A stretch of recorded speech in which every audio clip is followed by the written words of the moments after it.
Trader Rundown today. Dan Passarelli, market taker, mentoring, joins me now. And Dan, no let up in the wild swings in this market. Will it continue on today?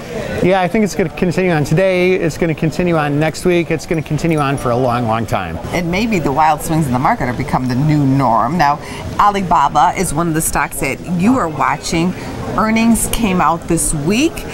Not so bad, but I think people are having a hard time believing in this stock. What do you think? Yeah, the numbers weren't so bad. They're having a hard time, I think, believing the numbers, for one, believing in the stock in and of itself.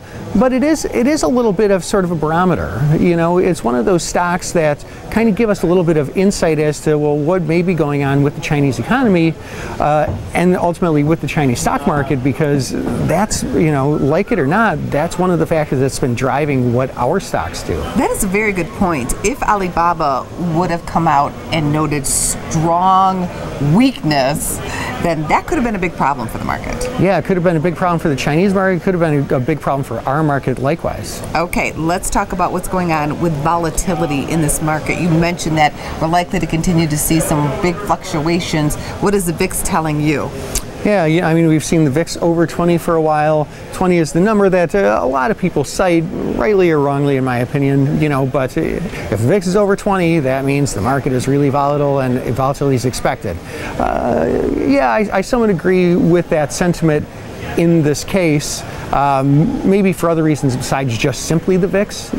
All the reasons that we're talking about, including oil, which I don't think we've talked about yet.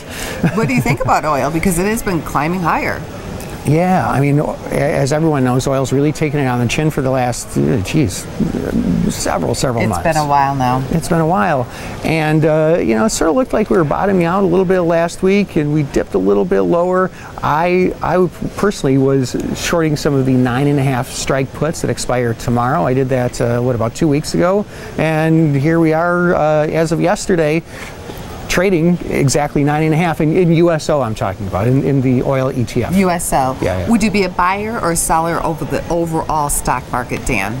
The overall stock market, I'm neither. I'm picking my spots. When we're down, I'm looking at taking bullish positions. When we're up, I'm looking at selling off some of those bullish positions, possibly even going into bearish territory. I believe we're range bound, and that's how I would play it. Thank you, Dan. Thank you.